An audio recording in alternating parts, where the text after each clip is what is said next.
Hello दोस्तों, मैं वासुदेव सिंह और आज का हमारा टॉपिक है एमएफआई। आज हम जानेंगे एमएफआई क्या है, एमएफआई की डेफिनेशन के अंदर उसमें कौन कौन से पैरामीटर मोस्ट इंपॉर्टेंट हैं, साथ में उसके लिए हम जो टूल यूज़ करते हैं उसके क्या पार्ट्स होते हैं, कौन कौन से मोस्ट इंपॉर्टेंट पार्ट्स होते हैं और इसके जो प्रोसीजर में कैसे कैसे हम फॉलो करते हैं। सो जानते हैं MFI. MFI stands for melt flow index. MFI का जो एब्रिविएशन होता है वो होता है melt flow index. Melt flow index की जो डेफिनेशन है, it can be defined as how many grams of molten plastic material is comes out from the standard orificed size of die with in the 10 minutes with the application of specified temperature and pressure. So इसका मतलब क्या है कि हम एक plastic material है उसको temperature और प्रेशर की एप्लीकेशन की सहायता से क्या करते हैं, हम बैरल के थ्रू पास करते हैं। अब बैरल के लास्ट में क्या है, वहाँ पे standard orifice size of die है, जिसके जो कि ओरिफाइस है, जिसका एक स्टैंडर्ड ओरिफाइस है, उसके थ्रू क्या है वो मटेरियल बाहर आएगा। सो हम टाइम के रेस्पेक्ट में, टाइम कितना दिया है 10 मिनट। सो 10 मिनट में जितना grams of molten plastic material उस स्टैंडर्ड ओरिफाइस साइज वाली डाई से बाहर आएगा, वही वैल्यू क्या है, एमएफआई। ठीक है, इट्स यूनिट इज ग्राम पर 10 मिनट। इसकी यूनिट क्या होती है, ग्राम पर 10 मिनट। सो ग्राम पर 10 मिनट भी वही बताती है कि 10 मिनट में कितने grams of molten plastic material उस स्टैंडर्ड ओरिफाइस साइज वाली डाई से बाहर आया, या फिर हम वॉल्यूम में बोल सकते हैं। ठीक है, अब इसमें क्या होता है कि कई बार टाइम नहीं होता है इतना कि हम 10 मिनट तक वेट करें उस टेस्ट को परफॉर्म करने के लिए, तो इसलिए क्या करते हैं, शॉर्ट टाइम में करने के लिए उसको शॉर्टली 1 मिनट में या फिर उससे लेस में सैंपल जो भी स्पेसिमेन कलेक्ट करना होता है वो कलेक्ट कर लेते हैं। देन उसको फिर बाद में कैलकुलेशन करके ग्राम पर 10 मिनट में कन्वर्ट कर लेते हैं। It is also known as MFR, MI. MFR मतलब मेल्ट फ्लो रेट और एमआई मतलब मेल्ट इंडेक्स। सो इसको एमएफआर मेल्ट फ्लो रेट के नाम से और एमआई मेल्ट इंडेक्स के नाम से भी जाना जाता है। It is a measure of flow of the melt of the thermoplastic polymer. So जो भी हमारे थर्मोप्लास्टिक पॉलीमर होते हैं उसके मेल्ट फॉर्म की फ्लो रेट को मेजर करने की एक वैल्यू होती है, एक मेजर होता है। और इसका एएसटीएमडी क्या है, एएसटीएमडी है 1238। अब एएसटीएमडी क्या होता है, एएसटीएमडी में एएसटीएम होता है American Society for Testing and material. So एक अमेरिकन सोसाइटी है जो कि प्लास्टिक मटेरियल के टेस्टिंग प्रोसीजर के लिए एक कोड्स को डिफाइन करती है, एक वैल्यू को डिफाइन करती है, एक नंबर को डिफाइन करती है। ये एक टेस्टिंग मेथड के स्टैंडर्डाइजेशन के लिए होता है। सो जिसमें इसके लास्ट में जैसे लिखा है डी, एएसटीएमडी। सो जो डी है, D for digit. So ASTM American Society for Testing and material, digit 1238। ठीक है, सो और इसके साथ में आईएसओ की भी इसका टेस्टिंग, एमएफआई टेस्टिंग के लिए उसका अलग वैल्यू है, आईएसओ 1133। तो ये था एमएफआई के बारे में। आप जानते हैं इसकी मशीन्स के बारे में। ठीक है, सो मशीन में आप देख सकते हो जो उसका मेन पार्ट है वो इधर का है, बैरल साइड का, जिसमें पूरा टेस्टिंग होती है। तो इसमें आप देख सकते हो इसके पिक्चर में जो नीचे बैरल है। ठीक है, सो इसके बैरल में बैरल के लास्ट में स्टैंडर्ड ओरिफाइस साइज की डाई है, जिसको लिखा है इन्होंने कैपिलरी।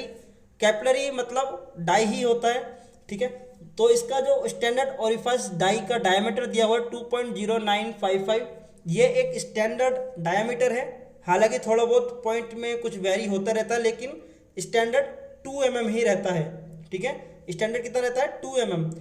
थोड़ा बहुत 0.01 में अगर इतना वेरिएशन हो तो वो साइड होता है, लेकिन अगर उससे ज़्यादा वेरिएशन होता है तो उससे क्या होगा, आपका जो एमएफआई वैल्यू है उसमें वेरिएशन आ जाएगा। ठीक है, साथ में ये जो स्टैंडर्ड ओरिफाइस साइज का डाई होता है उसका लेंथ भी दिया हुआ है यहाँ पे 8 mm। सो 8 mm का ही डाई होना चाहिए। ठीक है, बैरल में ही टेम्परेचर को कंट्रोल करने के लिए, टेम्परेचर के लिए हीटर वगैरह दिए जाते हैं, साथ में टेम्परेचर सेंस करने के लिए थर्मोकपल और जो थर्मामीटर वगैरह है उसको लगाया जाता है। ठीक है, साथ में जो बैरल का डायमीटर है, ठीक है, तो बैरल का डायमीटर है वो 9.55 mm समथिंग होता है, जिसके थ्रू हमें पिस्टन का डायमीटर भी मेंटेन करना होता है, ठीक है। ये सब क्या है, स्टैंडर्ड वैल्यू है। तो जो पिस्टन है, पिस्टन का डायमीटर आप देख सकते हो 9.474 टू समथिंग है। सो ये भी एक स्टैंडर्ड डायमीटर है, ठीक है, जिससे बैरल में इजीली जाके और मोल्टन प्लास्टिक मटेरियल को प्रेस करने के लिए सपोर्ट कर सके और उसको प्रॉपर तरीके से पुश करे। और ऊपर जो वेट होता है, ठीक है, सो ये जो पिस्टन का वेट है और जो हम ओवरऑल प्रेशर अप्लाई करने के लिए जो लोड अप्लाइड करते हैं और लोड अप्लाइड करने के लिए हम ऊपर वेट रखते हैं, सो उस वेट में इस पिस्टन का वेट भी काउंट होता है, ये हमेशा ध्यान रखना है, ठीक है। Then melt flow rate is inversely proportional to the viscosity of the melt.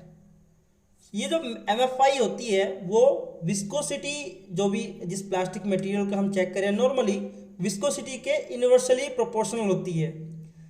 Viscosity बढ़ेगी तो MFI वैल्यू घटेगी, विस्कोसिटी इंक्रीज होगी तो MFI वैल्यू डिक्रीज होगी, और विस्कोसिटी रिड्यूस होगी देन MFI वैल्यू इंक्रीज होगी, ठीक है। तो ये क्या है, इनवर्सली प्रोपोर्शनल है।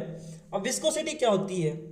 Viscosity is the tendency to resist the flow of the material. मतलब जो भी हमारा लिक्विड है सो उसकी एक टेंडेंसी होती है, उसकी क्वालिटी होती है कि उसको अपने फ्लो को कितना रोक रही है। जितना उसका विस्कोसिटी हाई होगी उतना उसका फ्लो रेट कम होगा, उसका फ्लो, उसका प्रवाह कम होगा, जिससे उसकी क्या होगा, MFI वैल्यू कम हो जाएगी, ठीक है। So low viscosity high MFI value, high viscosity low MFI value. Then melt flow rate is very commonly used for the polyolefins, polyethylene being measured at the 190 degree centigrade and polypropylene at the 230 degree centigrade. सो जो MFI value है वो specially commonly मतलब पोलीओलिफिन्स के लिए तो use करते ही हैं, साथ में कुछ इंजीनियरिंग या फिर स्पेशल प्लास्टिक मटेरियल के लिए परफॉर्म करते हैं, लेकिन जो कॉमनली है वो पोलीओलिफिन्स ग्रुप के लिए हम यूज करते हैं, जिसमें पॉलीथाइलिन के लिए जो टेम्परेचर है वो 190 डिग्री सेंटीग्रेड पर हम यूज करते हैं, टेस्ट परफॉर्म करते हैं, और पॉलीप्रोपाइलीन के लिए 230 डिग्री सेंटीग्रेड टेम्परेचर यूज करते हैं। देन हम अब बात करते हैं इसके प्रोसीजर के बारे में। सो प्रोसीजर को समझेंगे हम वन बाय वन स्टेप करके। जैसे कि सबसे पहले हमें क्या करना है, जो भी आपका जो प्लास्टिक मटेरियल है, जो भी इसका ग्रैनुल फॉर्म है, जो भी फॉर्म है, उसको क्या करना है, 4 से 5 ग्राम या जितनी भी बैरल कैपेसिटी है उसके अकॉर्डिंग मतलब उसको फुल तो नहीं करना है क्योंकि उसमें पिस्टन भी आपको इंट्रोड्यूस कराना है, तो उसके हिसाब से 4 से 5 ग्राम मटेरियल, प्लास्टिक मटेरियल को आप उस बैरल में फिल करना है। और उस बैरल के एंड में मतलब नीचे स्टैंडर्ड ओरिफाइस साइज वाला डाई तो ऑलरेडी उसमें लगा हुआ है ही, जिसका जो डायमीटर है वो 2 mm अप्रोक्स है स्टैंडर्ड ओरिफाइस साइज वाली डाई का। देन उसके बाद आपने क्या करना है, उसको एक रोड से प्लास्टिक मटेरियल के जो ग्रैनुल फॉर्म्स है उसको प्रेस करना है, जिससे उसके बीच के जो ग्रैनुल फॉर्म के बीच में जो गैप्स हैं, जो पॉकेट्स हैं या फिर एयर है, उसको रिमूव करने के लिए। देन उसके बाद क्या करना है, जो पिस्टन है, पिस्टन को इंट्रोड्यूस कराना है बैरल के अंदर में, और अपने प्लास्टिक मटेरियल को उसके टाइप्स ऑफ प्लास्टिक के अकॉर्डिंग, जो भी टाइप्स का प्लास्टिक है उसके अकॉर्डिंग टेम्परेचर सेट करना है और प्रीहीट करना है मटेरियल को।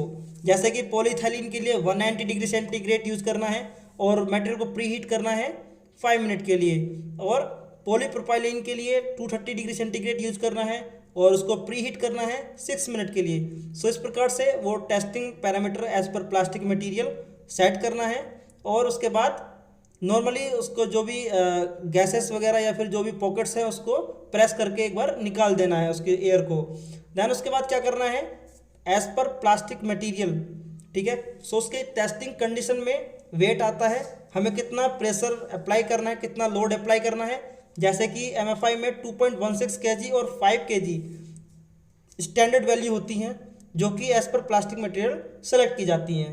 देन उसके बाद क्या करना है, सब कुछ हो गया, उसके बाद क्या करना है, वेट वगैरह अप्लाई करके थोड़ा सा प्लास्टिक मटेरियल को प्रेस करके देखते हैं, क्योंकि अगर उसमें कुछ इंट्रैप्ड एयर या कोई वोलेटाइल गैसेस अगर प्लास्टिक के साथ में आ रही हैं तो उससे क्या हो सकता है, हमारी जो MFI वैल्यू है उसमें वेरिएशन आ सकता है। सो ऐसा करके हम देखते हैं नॉर्मली कि हमारा जो मोल्टन प्लास्टिक मटेरियल वो एक कंटिन्यू फॉर्म में आ रहा है क्या, वो चेक करने के बाद देन हम उस पर, और जब हम श्योर हो जाएंगे कि अभी कंटिन्यू वे में आ रहा है, देन फिर हम टाइमर के अकॉर्डिंग सेट करके और देखेंगे कि 10 मिनट में कितना प्लास्टिक मटेरियल, ठीक है, molten plastic material standard orificed size वाली डाई से बाहर आता है जब हमने एक टेम्परेचर को और एक प्रेशर को अप्लाई किया उस प्लास्टिक मटेरियल पे।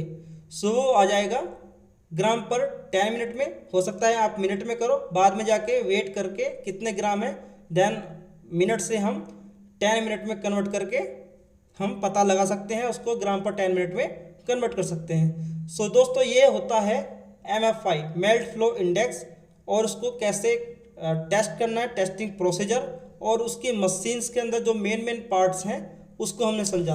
अब देखो टेस्टिंग पैरामीटर की अगर हम बात करें तो आपको मशीन के जो भी डायमेंशन से जो भी रिक्वायरमेंट्स है उसको आपको बार बार चेंज करने की कोई ज़रूरत नहीं है, वो सब कुछ स्टैंडर्ड है।